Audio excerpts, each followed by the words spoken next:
Mi propia familia me hizo morir por dentro. Cuando descubrieron el fruto que crecía en mí, mi padre me miró a los ojos y dijo: «Tú y esa aberración no van a manchar nuestro nombre». Aquella noche, él hizo algo que nunca pude imaginar. Ah, mis queridos, qué bendición encontrarlos hoy. Mi nombre es Esperanza Joaquina Hernández. Tengo 76 años y vivo en este pueblito bendecido llamado Valle de Bravo, en el corazón del Estado de México. No es el lugar donde nací, pero fue aquí donde encontré paz después de tanto tormento. Hoy soy conocida como la Bruja de las Aguas, pero no se asusten con ese apodo, ¿eh? Es porque soy la única buceadora de la tercera edad que explora las profundidades cristalinas del lago de Valle de Bravo. Imaginen nomás a una señora de 76 años buceando en cuevas subacuáticas, fotografiando peces coloridos y ayudando a preservar este paraíso natural. Nunca imaginé que a mis 70 y tantos años estaría nadando entre cardúmenes y cavernas subacuáticas con un tanque de oxígeno en la espalda. Comencé a bucear algunos años después de llegar aquí a Valle de Bravo a mis 30 y pocos años. Fue mi yerno, instructor de buceo, quien insistió para que lo intentara. «Suegra, usted necesita ver lo que existe debajo de estas aguas», me decía. Al principio me pareció una locura. Apenas sabía nadar bien, pero cuando me puse la máscara por primera vez y vi ese mundo escondido con sus colores imposibles y peces que parecían joyas vivas, fue como nacer de nuevo. Hoy, además de bucear 3 veces por semana, doy charlas en las escuelas sobre la importancia de la preservación de los lagos. Los niños adoran cuando les muestro mis videos subacuáticos y les cuento sobre los secretos que las aguas guardan. Los turistas se quedan boquiabiertos cuando me ven saliendo del agua con todo el equipo. Algunos hasta piden tomarse fotos conmigo. ¿Pueden creerlo? Una viejita de cabellos blancos emergiendo de las aguas con un tanque en la espalda. Mi casa queda cerquita del lago, en una pequeña quinta, pero acogedora. Las paredes están todas decoradas con mis fotografías subacuáticas, cada una con una historia que contar. Está aquella de la carpa gigante que nadó tan cerca que casi golpeó mi cámara. La de la tortuga que paseaba perezosa entre las plantas acuáticas. Y mi preferida, el registro de la gruta secreta que descubrí durante una expedición con estalactitas azules que nadie había fotografiado antes. Mi buceo más profundo fue a 30 metros el año pasado. El médico casi tuvo un soponcio cuando lo supo, pero mis exámenes están todos en orden. «¿La señora tiene el corazón de alguien de 50 años?» dijo asombrado. Siempre respondo: «Es porque dejé las tristezas en la superficie, doctor». Y ustedes, mis queridas y mis queridos que me están viendo ahora, cuéntenme aquí en los comentarios desde qué pueblito me están viendo y a qué horita del día encontraron este video. ¿Tempranito con el café, después de la comida o ya de nochecita con las estrellas en el cielo? Siempre leo todos los comentarios y me pone tan feliz saber de dónde son ustedes y cuándo sacan un tiempito del día para escuchar las historias de esta abuelita buceadora. Cuéntenme, ¿eh? Vamos a crear una cadena de cariño. Hoy quiero compartir con ustedes una historia que guardé en las profundidades del alma, así como las aguas guardan sus secretos. Una historia sobre dolor, pero también sobre fuerza, sobre cómo a veces necesitamos ahogarnos en desesperación antes de aprender a nadar contra la corriente de la vida. No es fácil hablar sobre ciertas cosas, pero como dice la gente de aquí, agua estancada cría musgo.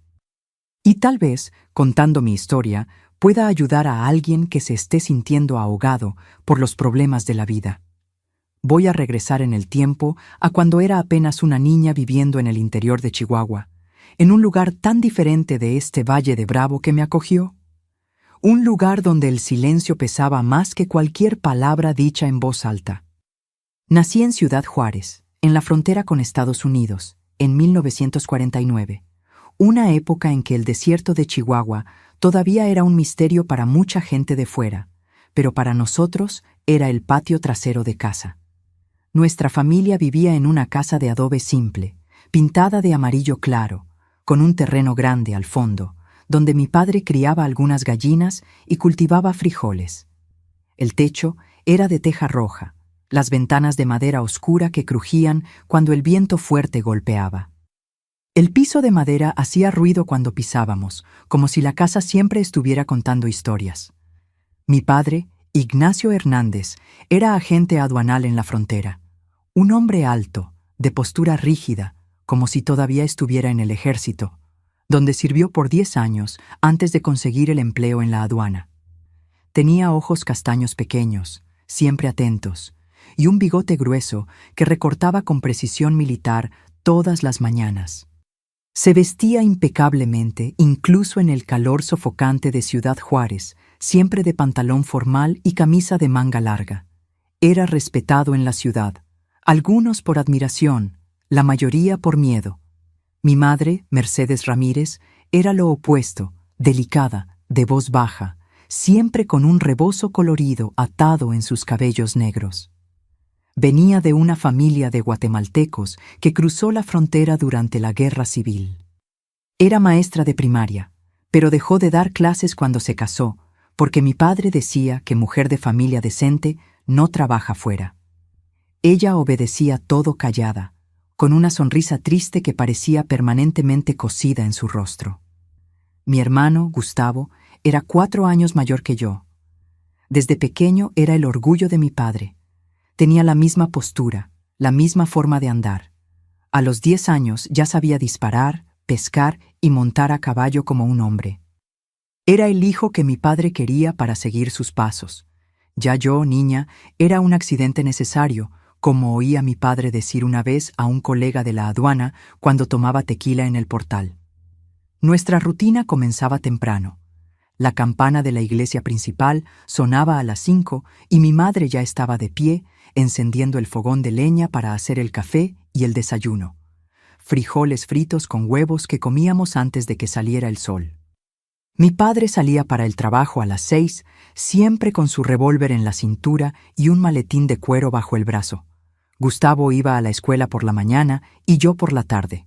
Mientras estaba en casa, yo ayudaba a mi madre con los quehaceres domésticos.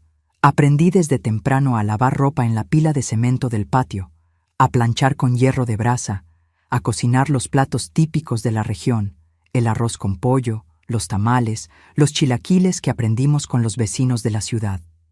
Mi madre hablaba poco mientras trabajábamos, pero tarareaba canciones en quiché que yo nunca entendí completamente. Los domingos eran especiales. Íbamos todos a misa en la iglesia de Nuestra Señora de Guadalupe. Yo con mi vestido almidonado, mi hermano de pantalón y tirantes, mis padres elegantes, como si fueran a un evento importante. Después comíamos en casa, o raramente visitábamos a algún pariente o amigo de la familia. Mis juegos eran limitados. «Niña, no te mezcles», decía mi padre. Yo tenía algunas muñecas de trapo que mi madre hacía y jugaba sola en el patio, inventando historias para ellas. A veces, cuando mi padre no estaba, mi madre dejaba que la hija de la vecina, Lupita, viniera a jugar conmigo. Hacíamos casitas con hojas de nopal y piedritas coloridas que recogíamos a orillas del río. El río Bravo era donde yo realmente me sentía libre. Los domingos, ocasionalmente, mi madre me llevaba a mojar los pies en las orillas poco profundas, mientras los hombres pescaban más adelante. El agua turbia y tibia era como un abrazo, y yo me quedaba mirando los barcos que pasaban cargados de mercancías, imaginando hacia dónde iban y qué existía más allá de aquella frontera que podía ver del otro lado. Fue en el año en que cumplí 9 años que las cosas comenzaron a cambiar. Gustavo, con 13, se estaba convirtiendo en un muchachito. Mi padre decidió que era hora de volverse hombre de verdad y comenzó a llevarlo a todos lados, a la aduana, a pescar por más tiempo, hasta a las noches con los amigos en la zona portuaria, que todos sabían, pero nadie mencionaba. Mi hermano fue cambiando. El niño que a veces jugaba conmigo a escondidas, que me daba frutas que tomaba del huerto del vecino, se fue transformando. Su mirada comenzó a parecerse a la de mi padre, dura, fría. Comenzó a darme órdenes, como si de repente tuviera autoridad sobre mí. «Tráeme agua, límpiame los zapatos, cállate, mujer no opina». Eran las mismas frases que mi padre usaba con mi madre, y cuando yo me quejaba, él decía, Papá me mandó a practicar para cuando tenga mi propia casa. Una noche desperté con gritos en la sala.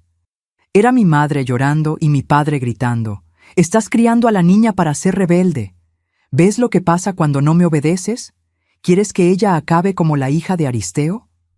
No sé quién era la hija de Aristeo, pero por el tono de la voz de mi padre, debía ser alguien que había hecho algo terrible. Al día siguiente, mi madre estaba con el ojo morado, pero sonrió como si nada hubiera pasado. Dijo que se había golpeado con la esquina de la mesa. Fue la primera de muchas excusas que escuché a lo largo de los años. Yo tenía 11 años cuando noté la forma en que Gustavo comenzó a mirarme. Ya no era la mirada de un hermano, era algo que me hacía sentir sucia, como si hubiera lodo pegado en mi piel, que no salía incluso después de frotar con fuerza. Comencé a cerrar con llave la puerta del cuarto por la noche, empujando una silla debajo de la manija. Una tarde, volviendo de la escuela, pasé por la sala y escuché a mi padre conversando con Gustavo. «Un hombre tiene sus necesidades, hijo, y a veces cuando no hay cómo satisfacerlas afuera, hay que arreglárselas en casa mismo». Mi corazón se heló. No entendí completamente lo que aquello significaba, pero sabía que era algo malo, muy malo. Esa misma noche puse mi silla en la puerta, como siempre hacía, pero de madrugada desperté con el ruido de la silla siendo arrastrada. La puerta se abrió despacio y la silueta de Gustavo apareció contra la luz débil que venía de la calle. «Si gritas, papá te mata a ti y a mamá», dijo en voz baja. Lo que pasó después, lo guardé en un lugar tan profundo de mi mente que a veces parece que le pasó a otra persona, no a mí. Una niña de 11 años que murió aquella noche para que otra pudiera sobrevivir. Por la mañana me lavé con tanta fuerza en la pila del patio que mi piel se puso roja. Mi madre vio mis lágrimas silenciosas, los rasguños en mis brazos, la forma como apenas podía caminar. Ella me abrazó fuerte y lloró conmigo, pero no dijo nada. En aquel momento entendí que ella sabía. Tal vez siempre supo que esto pasaría. Las noches se volvieron una pesadilla que se repetía. Yo intentaba quedarme despierta, rezaba a la Virgen de Guadalupe, imploraba en silencio por ayuda. Pero nadie vino a salvarme, ni siquiera mi madre, que una vez susurró: «Aguanta firme, mi hija. Un día podrás salir de aquí». Yo no pude. Así entré en la adolescencia, cargando un secreto que pesaba más que el mundo entero en mis espaldas de niña. Los años que siguieron fueron una pesadilla sin fin. Entre los 11 y los 13 años, viví dividida en dos esperanzas: la que todos veían, la niña quieta, obediente, que ayudaba a la madre y iba a la escuela y a misa los domingos, y la otra que solo existía de noche cuando la puerta de mi cuarto se abría. Esta segunda yo, Esperanza, estaba muriendo poco a poco como una planta sin luz. Gustavo, ahora con 17 años, estaba terminando la escuela y preparándose para seguir la carrera militar, como mi padre siempre quiso. Un futuro oficial del ejército. Mi padre se jactaba con los vecinos en la tienda del señor Ovidio. Sangre de militar no falla.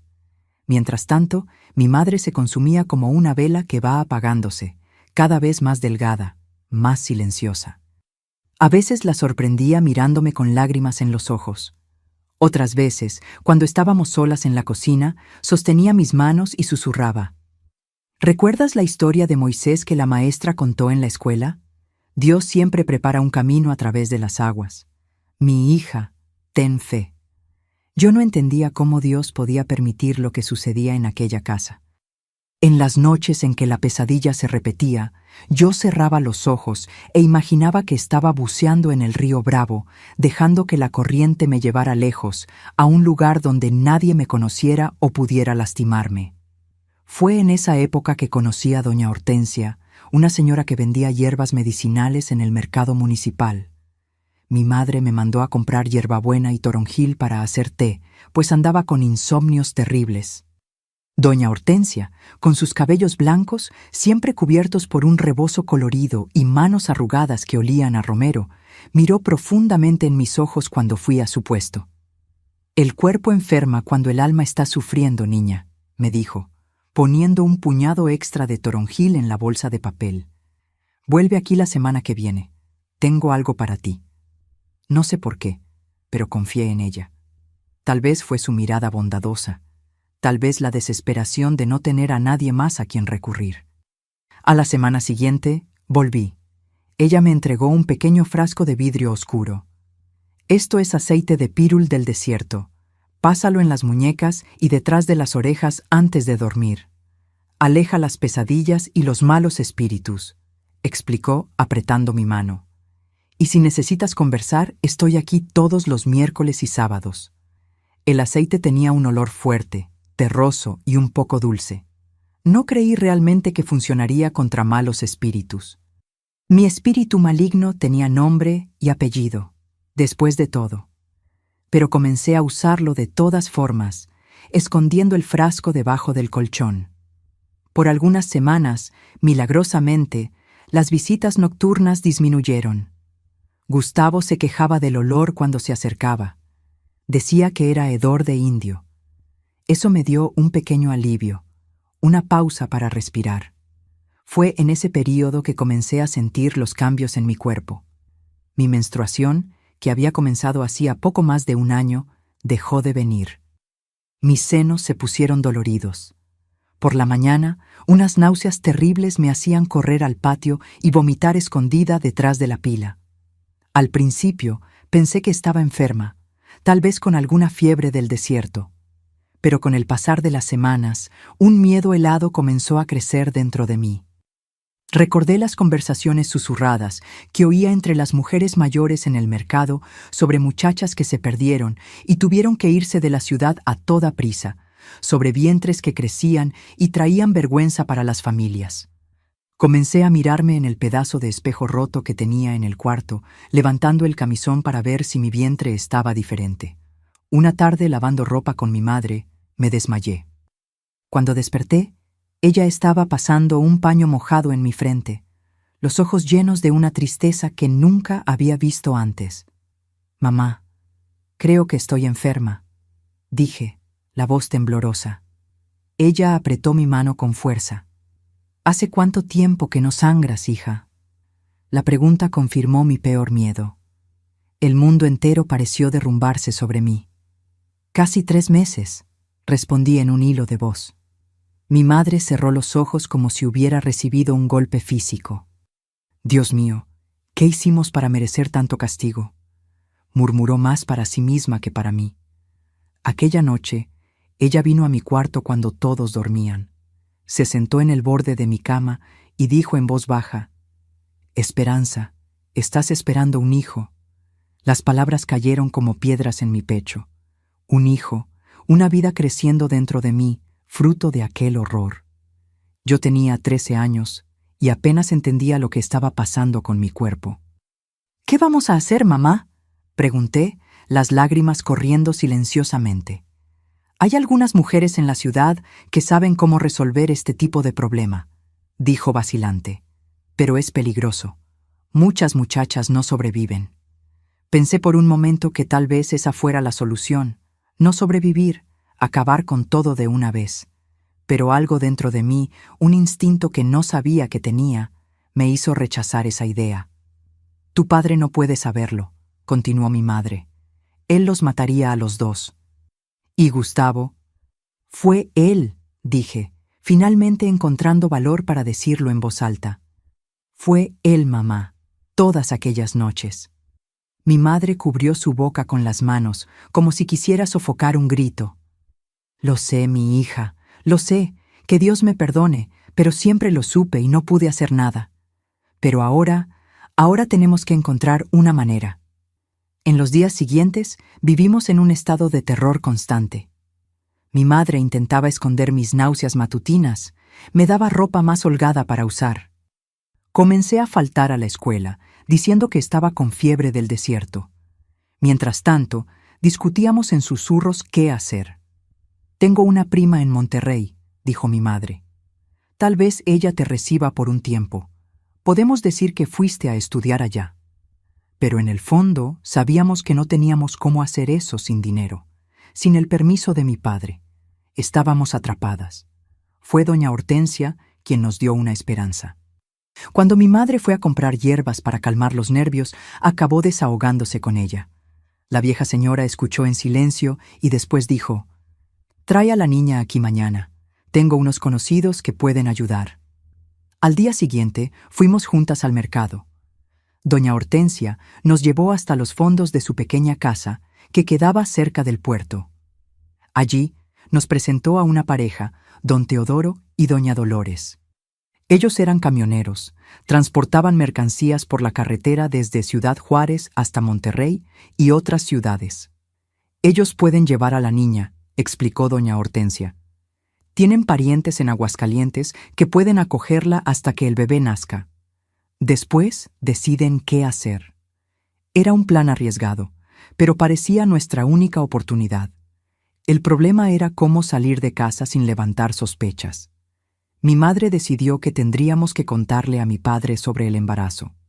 No sobre quién era el padre del niño, sino decir que me había involucrado con algún muchacho de la escuela.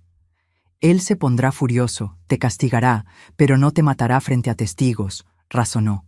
«Cuando él salga para el trabajo, huimos». La idea me aterrorizaba, pero no veía otra salida. Fue con el corazón en la garganta que una noche de viernes, después de la cena, mi madre pidió hablar con mi padre en la sala. Nos llamó a mí y a Gustavo también. «Ignacio», comenzó, la voz temblorosa, «tengo algo serio que contarte sobre Esperanza». Mi padre levantó los ojos del periódico, irritado por la interrupción. «¿Qué hizo esta niña ahora?» «Ella está esperando un hijo». El silencio que siguió fue como el aire pesado antes de una tormenta en el desierto. Mi padre quedó inmóvil, el rostro cambiando de color lentamente, de normal a rojo, después casi morado. «¿Qué?», finalmente dijo, la voz baja y peligrosa. «Esperanza está embarazada», repitió mi madre, sosteniendo mi mano con fuerza. Mi padre se levantó lentamente, como un puma preparándose para atacar. Me miró con un odio que me hizo helar hasta los huesos. «¿Quién fue?», preguntó. «¿Qué desgraciado te hizo esto?». Yo no conseguía hablar. El miedo había congelado mi voz. Mi madre apretó mi mano, una señal silenciosa de que no debería decir la verdad. Pero antes de que cualquiera de nosotras pudiera responder, Gustavo, que se había puesto pálido como el papel, se levantó también. «Papá», dijo, la voz extrañamente calma, «la culpa es mía». El silencio que tomó la sala fue como si el tiempo se hubiera detenido. Mi padre miraba a Gustavo como si no reconociera al propio hijo. Mi madre soltó un gemido bajo, apretando mi mano con tanta fuerza que dolía. «¿Qué dijiste?», mi padre preguntó en un susurro peligroso. Gustavo sostuvo su mirada. Había algo extraño en los ojos de mi hermano. No era arrepentimiento ni vergüenza, era casi orgullo. «Ella es mía», dijo en un tono que hizo revolver mi estómago. «Siempre lo fue». Lo que sucedió enseguida fue tan rápido que apenas tuve tiempo de entender. Mi padre avanzó sobre Gustavo con un rugido animal, agarrándolo por el cuello de la camisa. «Desgraciado monstruo». A cada palabra sacudía a mi hermano con violencia. Gustavo no reaccionó, solo sonreía de una forma que me daba escalofríos. «Usted me enseñó, papá. Un hombre tiene sus necesidades, ¿recuerda?». Mi padre lo tiró contra la pared con tanta fuerza que el retrato de la Virgen de Guadalupe cayó y se rompió. Después se volvió hacia mí y mi madre, el rostro desfigurado por la rabia. «Ustedes dos», dijo, señalando con un dedo tembloroso. «¿Ustedes permitieron esto?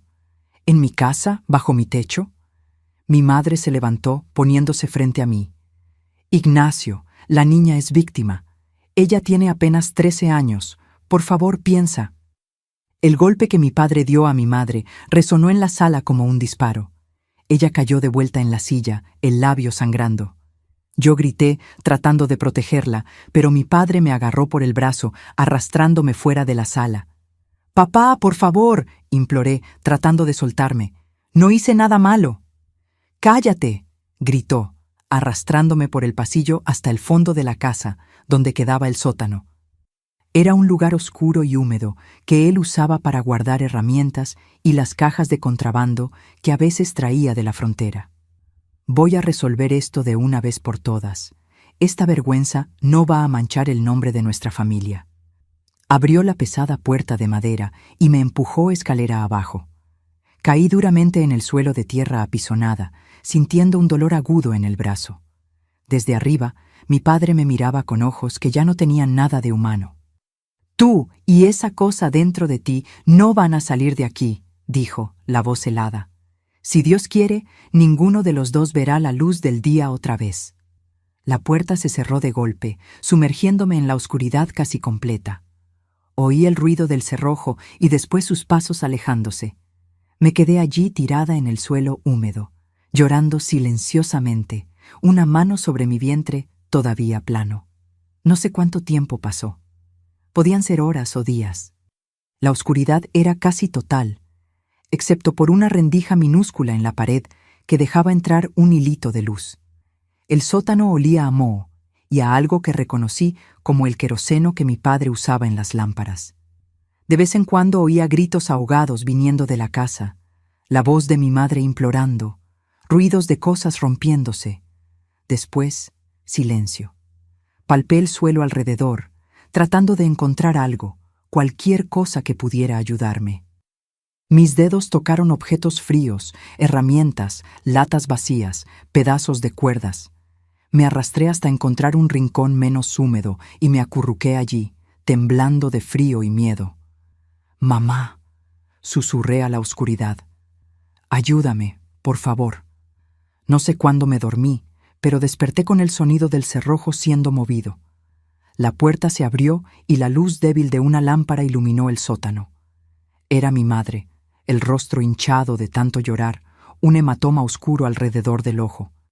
«Mi hija», susurró, bajando las escaleras con dificultad. «Tiene que ser rápido. Él salió para buscar al padre Anselmo. Quiere que confieses tus pecados antes de...». Ella no consiguió completar la frase, pero no necesitaba. Entendí lo que mi padre planeaba. El pánico me dominó por un instante, pero después vino una calma extraña, casi sobrenatural. «Traje un poco de comida y agua», dijo mi madre, colocando un paquete en el suelo a mi lado. «Y esto...». Me entregó una pequeña llave oxidada. «Es de la puerta trasera del sótano que da al patio. Tu padre no se acuerda de ella. Hace años que está cerrada. La cerradura está oxidada. Va a ser difícil abrir». Miré la llave, después a mi madre. «Ven conmigo», imploré. Ella sacudió la cabeza, lágrimas corriendo. «No puedo. Él nos mataría a las dos». «¿Y Gustavo? ¿Qué pasó con él?», pregunté sin realmente importarme. «Tu padre lo ató en el cuarto. Va a mandarlo al ejército mañana mismo. Dijo que ellos van a enderezar lo que él estropeó». Ella sostuvo mis manos. «Escucha, necesitas ir al puerto. Busca a doña Hortensia. Ella estará esperando.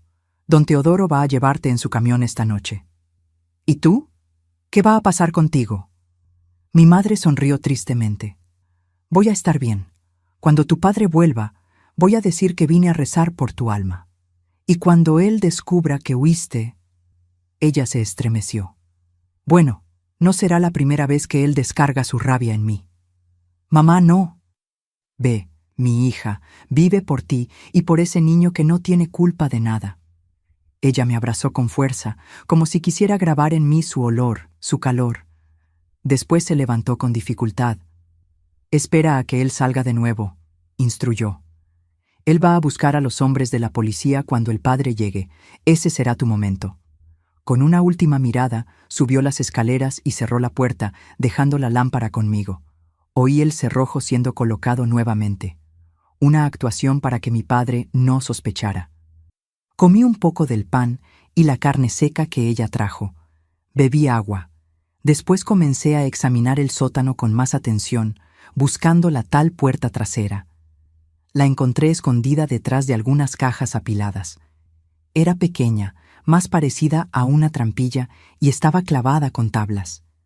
Usando un destornillador oxidado que encontré entre las herramientas, comencé a trabajar en las tablas, tratando de no hacer ruido.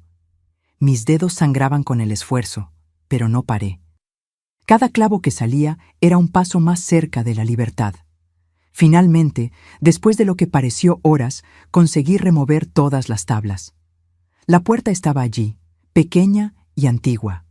La llave entró en la cerradura, pero no giraba. Traté de forzar, pero estaba completamente oxidada. La desesperación comenzó a dominarme nuevamente. Miré alrededor, buscando alguna solución. Mis ojos cayeron sobre el queroseno de la lámpara. Recordé a mi padre diciendo que era bueno para soltar el óxido. Derramé un poco de líquido en la cerradura, rezando para que funcionara.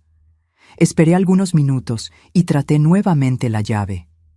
Esta vez, con un chirrido terrible, giró. Empujé la puerta, sintiendo la resistencia de años sin uso.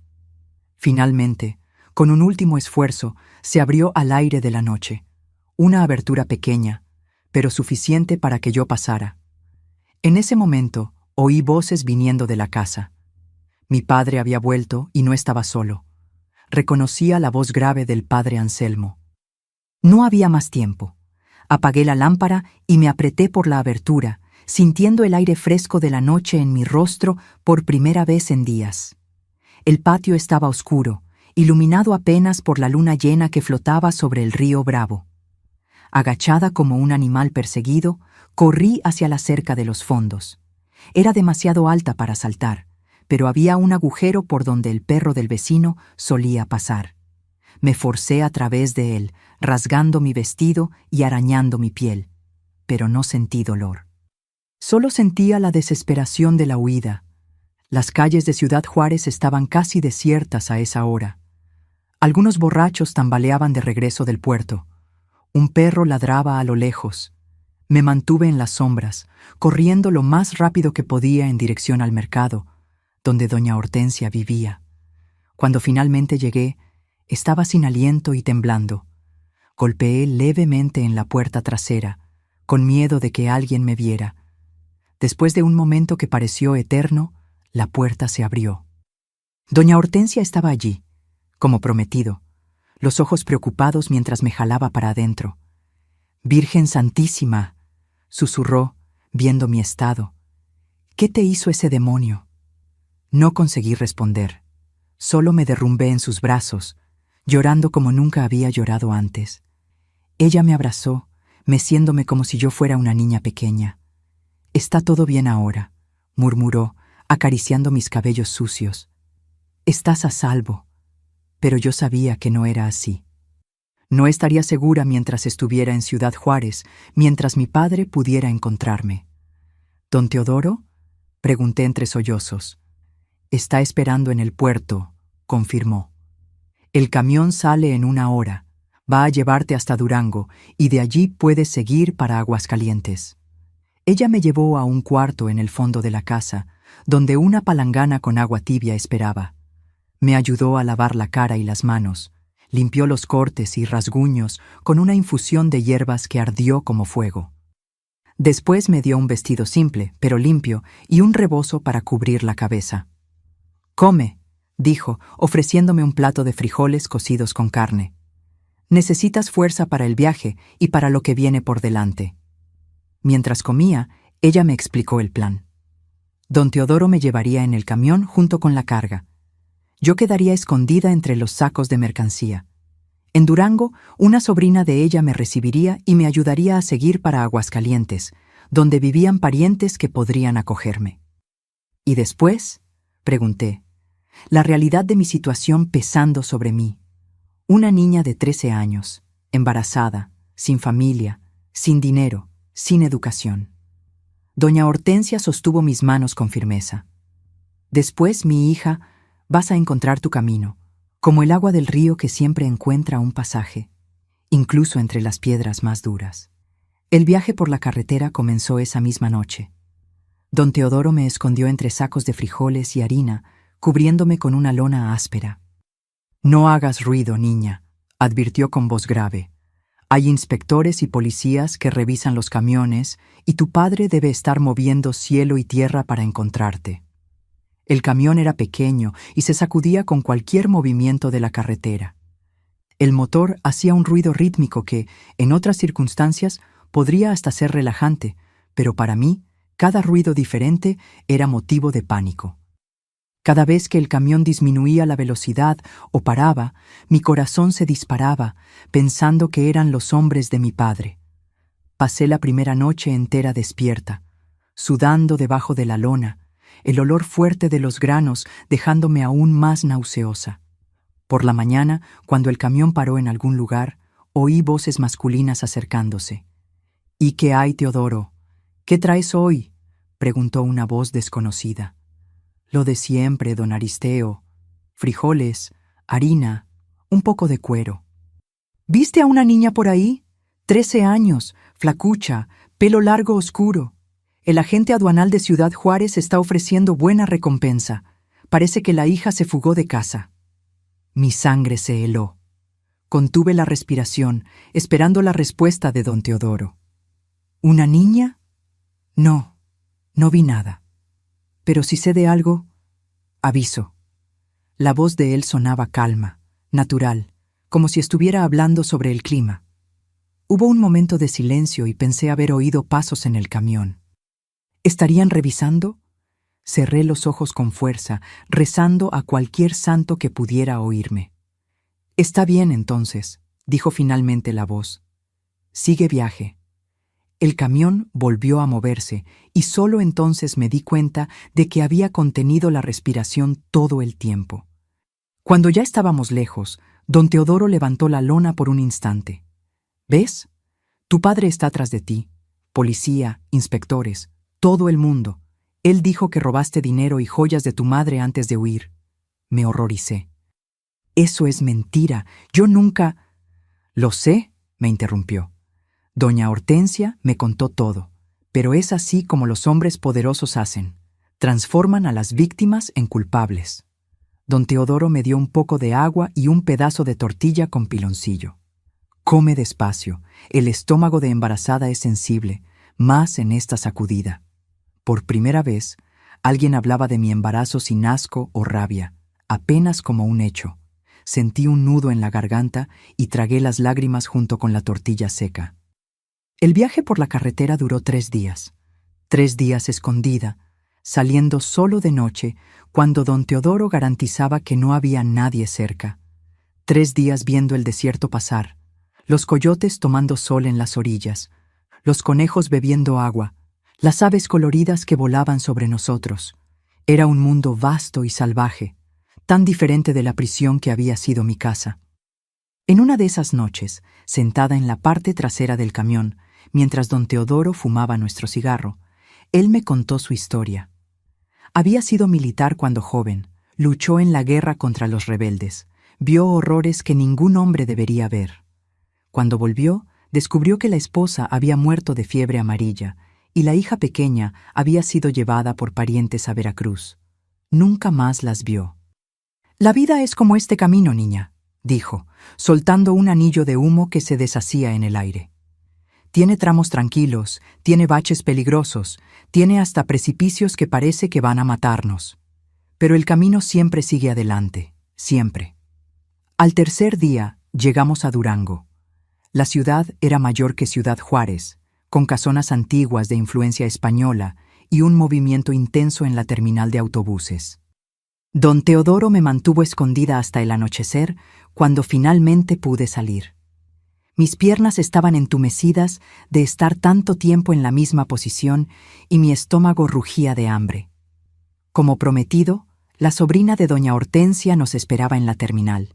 Dolores era una mujer de unos 40 años, de piel oscura y ojos bondadosos como los de la tía.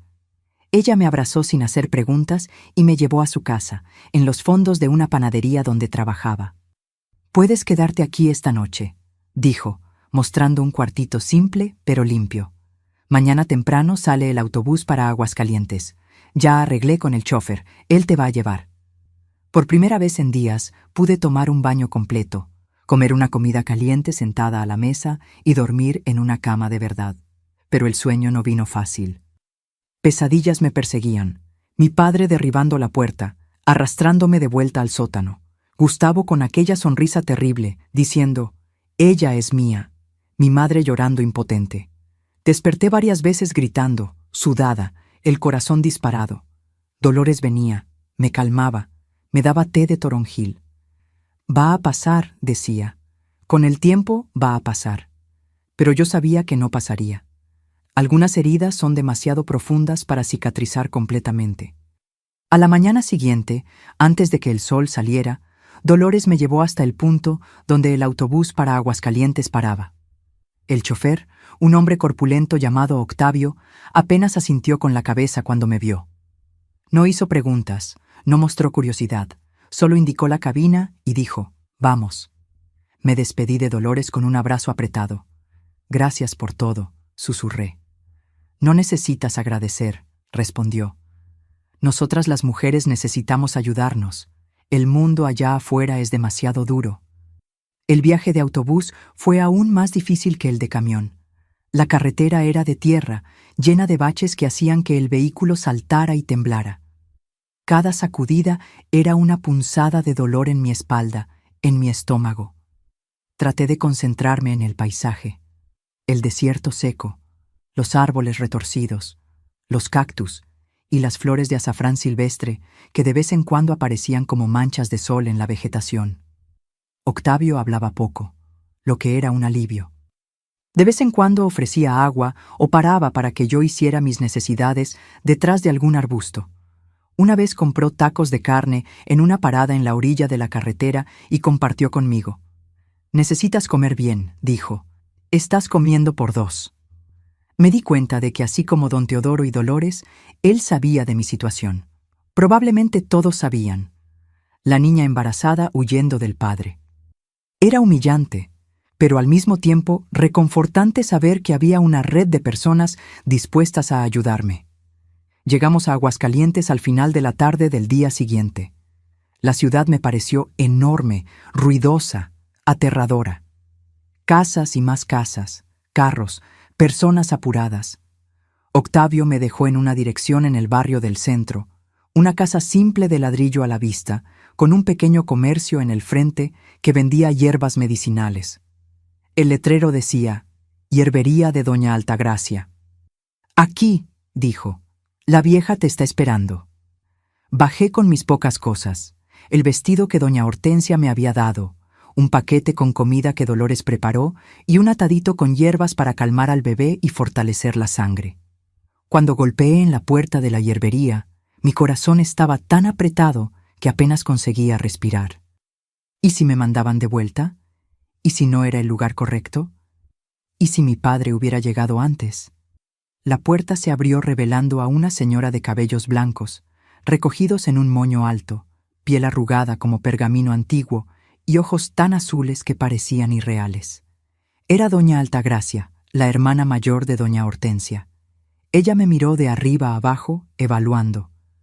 Por un momento terrible, pensé que iba a cerrar la puerta en mi cara, pero entonces sus ojos se suavizaron. «Entra, niña», dijo, abriendo más la puerta. «Has tenido un largo viaje». Fue solo entonces, al pisar en aquella casa desconocida, que la verdad me golpeó con toda la fuerza. Yo nunca más volvería a Ciudad Juárez, nunca más vería a mi madre. Estaba sola en el mundo a los 13 años, con un niño creciendo dentro de mí. Me derrumbé en el suelo, sollozando como nunca antes. Todo el terror, el dolor, la humillación que había guardado durante la huida finalmente desbordaron. Lloré por lo que había perdido, por lo que nunca tuve, por el futuro incierto que me aguardaba. Doña Altagracia no dijo nada, solo se arrodilló a mi lado, con dificultad por causa de la edad, y me abrazó. Dejó que yo llorara hasta no tener más lágrimas, hasta que mi cuerpo temblara de agotamiento. «Ya basta», dijo finalmente, su voz firme, pero gentil. «Llorar no va a cambiar lo que pasó. Lo que pasó, pasó. A partir de hoy, comienzas una nueva vida». Ella me ayudó a levantarme y me llevó dentro de la casa. El olor a hierbas secas era fuerte, reconfortante de alguna forma. En la cocina pequeña, una olla hervía en el fogón de leña. «Primero vas a comer, después vamos a cuidar de esas heridas y mañana...» Hizo una pausa mirando a mi vientre. «Mañana decidimos qué hacer con ese niño». Fue en ese momento, sentada a la mesa de aquella cocina extraña, que tomé la decisión que cambiaría el curso de mi vida para siempre. Yo voy a tener este bebé, dije, mi voz sorprendentemente firme, y un día lo usaré para destruir a mi padre y a mi hermano. Los meses que siguieron en Aguascalientes fueron una mezcla de dolor y descubrimiento. Mi cuerpo de niña cambiaba cada día, el vientre creciendo como si tuviera vida propia. Y la tenía, claro. Doña Altagracia me acogió sin juzgarme, me dio un cuartito en los fondos de la hierbería y me enseñó el oficio de las plantas. Si quieres sobrevivir en este mundo, niña, necesitas tener un medio de ganarte la vida, decía mientras me mostraba cómo identificar cada hierba, cómo secarlas en el punto correcto, cómo preparar los tés y ungüentos que vendía. Aprendí sobre el poder del cuachalalate para cicatrizar heridas, de la gobernadora para problemas del estómago, de la hierba del pollo para inflamaciones. Mis manos, antes delicadas, ganaron callos y manchas, pero también sabiduría.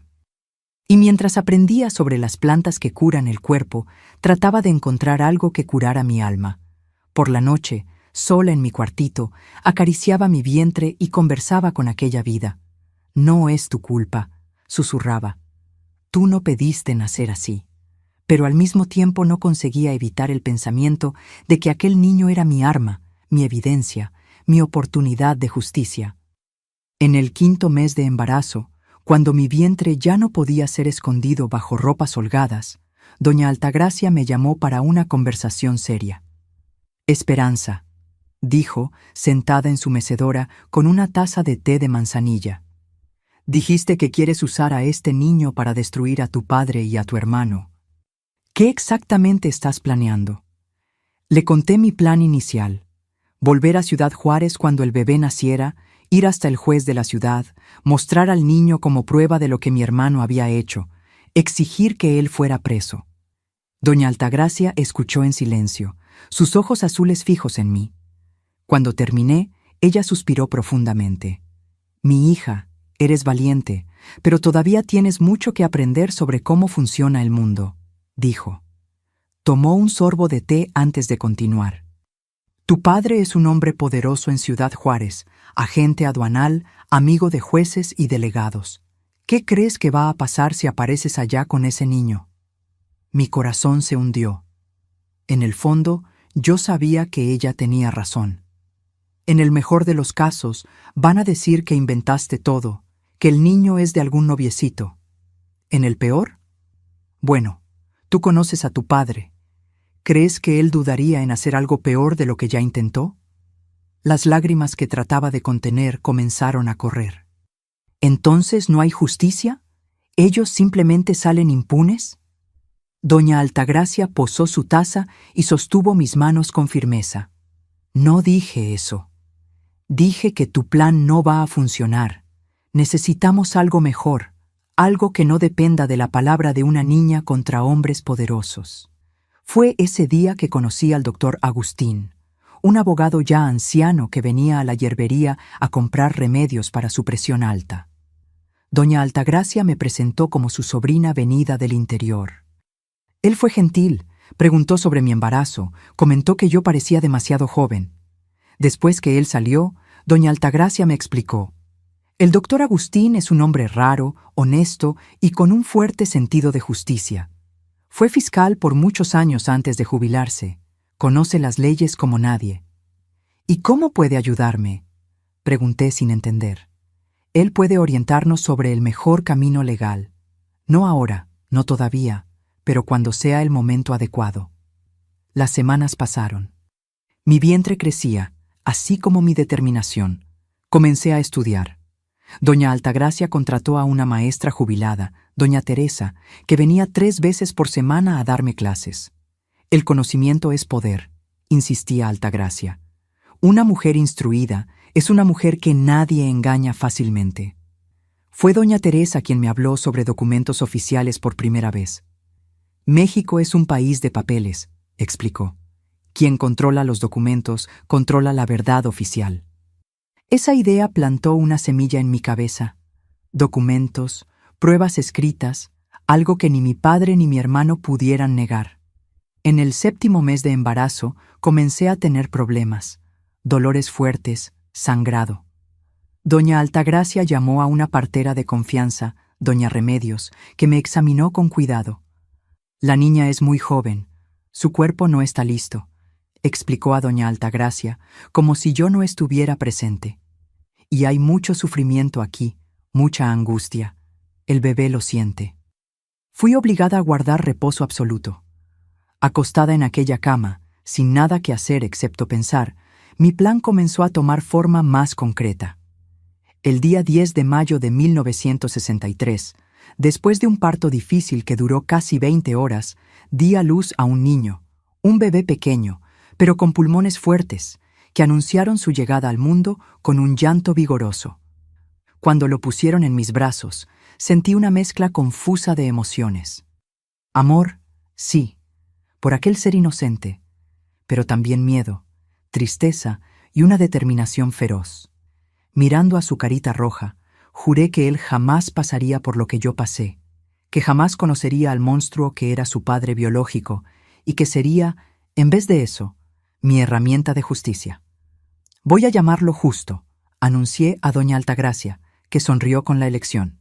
Un buen nombre que lleva la justicia en el propio significado.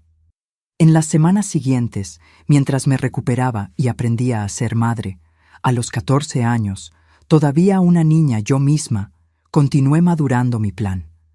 Finalmente, cuando Justo completó 2 meses, pedí a doña Altagracia que invitara al doctor Agustín para una cena. Aquella noche, después que comimos el caldo de pescado que doña Altagracia preparó, conté toda mi historia al abogado, sin omitir ningún detalle doloroso, desde las primeras noches en que Gustavo entró en mi cuarto hasta la huida desesperada por la carretera. El doctor Agustín escuchó todo en silencio, el rostro volviéndose cada vez más grave. Cuando terminé, él se quitó los lentes y frotó sus ojos cansados. En 40 años de carrera vi muchas atrocidades, pero esto... Sacudió la cabeza. ¿Qué quieres de mí, Esperanza? Quiero justicia, respondí simplemente. Quiero que mi padre y mi hermano paguen por lo que hicieron, no solo a mí, sino a mi madre también. Y quiero que mi hijo sea registrado correctamente. ¿Registrado correctamente? ¿Qué quieres decir? Quiero que en el certificado de nacimiento de él conste quién es el verdadero padre. Gustavo Hernández, mi hermano. El doctor Agustín reflexionó por un momento. Eso sería altamente inusual y complicado. En la mayoría de estos casos, el niño es registrado apenas con el nombre de la madre o de algún otro hombre que acepte asumir la paternidad. No, insistí.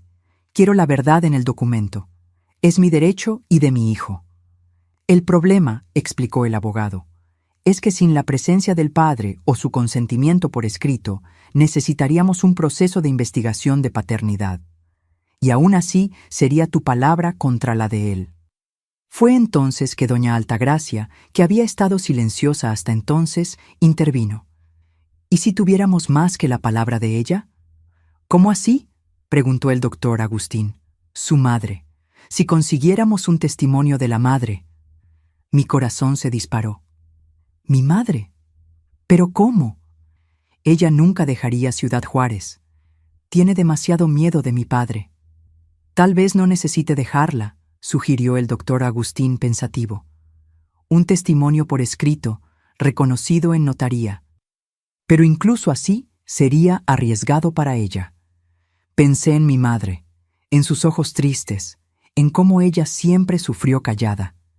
Ella haría esto por mí, dije con convicción. Si supiera que estoy viva, que tengo un hijo, que existe una oportunidad de justicia, ella encontraría valor.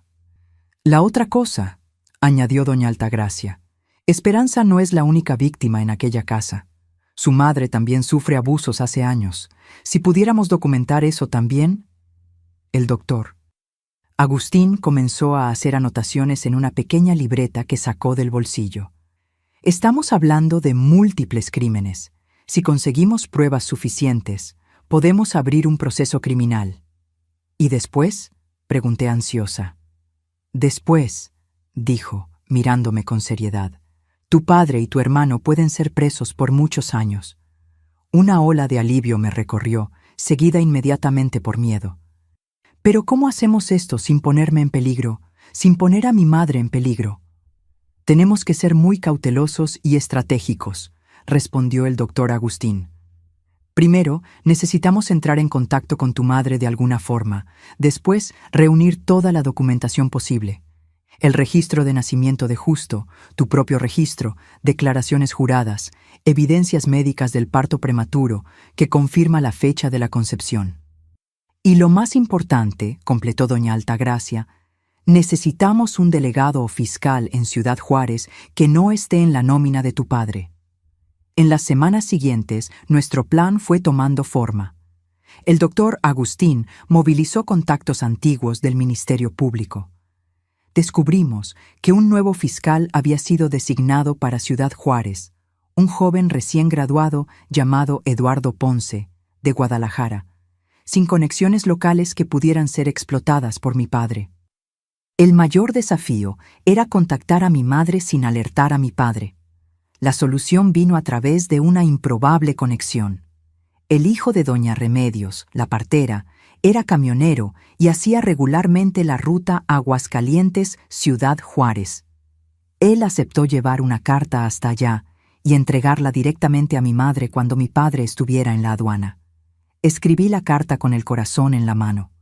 Conté sobre mi huida, sobre doña Altagracia, sobre el nacimiento de Justo. Hablé sobre el plan de buscar justicia y cómo necesitábamos su testimonio. Al final, coloqué una pequeña foto del bebé que doña Altagracia había tomado con su cámara antigua. 2 semanas después, el camionero volvió con una respuesta. Una nota corta, escrita a las prisas, pero que cambiaría todo. Mi querida hija, gracias a Dios estás viva. El bebé es hermoso. Haré lo que sea necesario. Tu padre viaja a Monterrey la próxima semana para una reunión de 3 días. Es nuestra oportunidad. Con amor, mamá. Aquel pequeño pedazo de papel era todo lo que necesitaba. La rueda de la justicia comenzaba finalmente a girar. Hoy, cuando buceo en las aguas cristalinas del lago de Valle de Bravo, todavía siento aquella misma sensación de libertad que experimenté hace más de 60 años cuando huí por la carretera. El agua siempre fue mi salvación, mi camino hacia la vida nueva. Tal vez por eso me convertí en la bruja de las aguas, porque en las profundidades de los lagos encontré no solo peces coloridos y grutas escondidas, sino también la paz que tanto busqué. El camino de Aguascalientes hasta aquí fue largo y no siempre fácil. Después que conseguimos la justicia, sí, la conseguimos, mis queridos, me quedé en Aguascalientes por algunos años más, ayudando a doña Altagracia en la hierbería y criando a mi Justo. Él creció fuerte y saludable, sin jamás conocer el horror de sus orígenes. Para él, conté apenas que su padre había muerto antes de su nacimiento, lo que, de cierta forma, era verdad. El Gustavo que yo conocí murió para mí el día que me fui de Ciudad Juárez. Mi madre, valiente como nunca imaginé que pudiera ser, no solo proporcionó su testimonio al fiscal Eduardo Ponce, sino que también reunió pruebas físicas. Cartas que mi padre escribió mencionando su plan de eliminar la vergüenza de la familia, ropa mía manchada de sangre que ella había escondido, incluso un diario que mantuvo en secreto por años, registrando los abusos que ambas sufrimos. El juicio fue un escándalo en Ciudad Juárez. El agente aduanal, hombre respetado, y su hijo, futuro oficial del ejército, expuestos como los monstruos que realmente eran. Mi padre fue condenado a 20 años de prisión por intento de homicidio, secuestro y complicidad en el acto de mi hermano. Mi hermano recibió 15 años por lo que me hizo. No necesité volver a Ciudad Juárez. Mi testimonio fue recogido en Aguascalientes y enviado al tribunal. Justo fue oficialmente registrado con el apellido de Gustavo, una prueba permanente de su crimen. Mi madre finalmente tuvo el coraje de separarse. Vino a vivir con nosotros en Aguascalientes por un tiempo. Pero el trauma que vivió fue demasiado profundo. Su salud nunca más fue la misma. Falleció 5 años después, pero al menos pasó esos últimos años en paz, conociendo a su nieto, libre del terror que vivió por décadas. Cuando justo cumplió 10 años, decidí que era hora de comenzar de nuevo en otro lugar. Aguascalientes guardaba demasiados recuerdos, algunos buenos, muchos dolorosos. Fue entonces cuando conocí a Armando, un viudo gentil que trabajaba con ecoturismo. Nos conocimos en una feria donde yo vendía mis hierbas. Él buscaba remedios naturales para sus dolores de espalda, después de años guiando a turistas por la Sierra Madre. Nuestra amistad creció lentamente y floreció en amor. Un amor tranquilo, respetuoso, tan diferente de todo lo que conocí en la infancia. Cuando me propuso matrimonio, fui honesta sobre mi pasado. Para mi sorpresa, él no retrocedió. «Lo que importa es quién eres ahora, Esperanza», me dijo. Armando tenía planes de mudarse a Valle de Bravo, un pueblito todavía poco conocido en esa época, pero que él creía que tenía potencial para el turismo por sus lagos transparentes y montañas. Nos mudamos en 1976, cuando justo tenía 13 años. Al principio fue difícil. Abrimos una pequeña posada en la entrada del pueblo con apenas 4 habitaciones. Yo continuaba con mi trabajo con hierbas, haciendo remedios caseros para los habitantes locales. Justo se adaptó bien. Era un muchacho inteligente, estudioso y tenía el buen corazón de Armando, quien lo crió como un hijo verdadero. Fue Armando quien me enseñó a nadar. Yo, que crecí a orillas del río Bravo, pero nunca había realmente entrado en el agua más allá de la orilla, descubrí un mundo nuevo. El agua limpia el alma, solía decir. Y era verdad. Cada vez que me sumergía en el lago de Valle de Bravo, sentía los dolores del pasado disolviéndose, quedándose atrás. Cuando el turismo en Valle de Bravo comenzó a crecer en los años 90, Armando fue uno de los pioneros en ofrecer paseos de buceo en los lagos. Yo ayudaba en la recepción de los turistas, preparando tés especiales para aquellos que volvían cansados de los paseos. Justo, ya adulto, se graduó en biología y comenzó a trabajar con investigación y conservación ambiental. Armando nos dejó en 2005, tras un infarto fulminante. Tenía 72 años y murió haciendo lo que amaba. Volvía de un buceo en el lago cuando su corazón simplemente se detuvo. Fue un dolor inmenso, pero diferente de aquellos antiguos. Era un dolor limpio, si es que eso tiene sentido. El dolor de perder a alguien que se ama, no el dolor de ser traicionada por quien debería protegerte. Después que él se fue, pensé en dejar los buceos. Al final, ya tenía 56 años, edad en que muchas personas ni siquiera piensan en entrar en el agua, pero fue justamente el buceo lo que me salvó de la depresión. Las aguas claras de Valle de Bravo me llamaban, como si Armando estuviera allí, esperándome. A los 60 años, decidí formarme oficialmente como instructora de buceo. Fui la alumna más vieja del curso. El instructor tenía edad para ser mi hijo, pero completé todos los requisitos y, para sorpresa de muchos, me convertí en la primera mujer de la tercera edad certificada para buceo en Valle de Bravo. Hoy, a los 76 años, todavía buceo regularmente. Mis articulaciones ya no son lo que eran y necesito ayuda para ponerme el equipo, pero dentro del agua soy tan ágil como una joven de 30. Llevo grupos pequeños, generalmente de personas mayores que, como yo, descubrieron que nunca es tarde para comenzar algo nuevo. Justo se casó, me dio 2 nietos maravillosos, Tomás y Laura, que hoy son adultos y tienen sus propios hijos. Mi bisnieto más joven, Arturo, tiene apenas 5 años y ya me pide que le enseñe a bucear. Le digo que necesita crecer un poquito más, pero ya lo llevo a nadar en las partes poco profundas, mostrándole los pececitos que vienen a comer de nuestra mano. Mi casa sigue siendo aquella quinta cerca del lago de Valle de Bravo. La posada fue vendida hace años, cuando decidí dedicarme exclusivamente al buceo y a la fotografía subacuática. Las paredes están repletas no solo de fotos de peces y grutas, sino también de mi familia. La familia que construí con amor, no aquella que me fue impuesta por la sangre. Y saben, mis queridos, cuando miro hacia atrás a todo lo que viví, ya no siento rabia o amargura. El tiempo y las aguas lavaron esos sentimientos. Lo que siento es gratitud por haber sobrevivido, por haber tenido fuerza para comenzar de nuevo, por haber encontrado paz en estas aguas cristalinas de Valle de Bravo. Mis queridos, cuando miro la superficie del agua antes de bucear, veo mi reflejo. Una señora de cabellos blancos, rostro marcado por el tiempo, pero ojos todavía vivos, llenos de propósito. Debajo del agua, sin embargo, la edad no importa. Es como si el tiempo se detuviera, como si el pasado y el futuro se disolvieran, y solo existe aquel momento perfecto de comunión con el universo. Es así como aprendí a lidiar con mi historia, sumergiéndome en ella cuando lo necesito, pero también sabiendo volver a la superficie, respirar el aire puro del presente. Aprendí que la edad no define nuestra fuerza, sino nuestra capacidad de recomenzar cada día. Mis arrugas son mapas de supervivencia. Cada una cuenta una historia de dolor superado.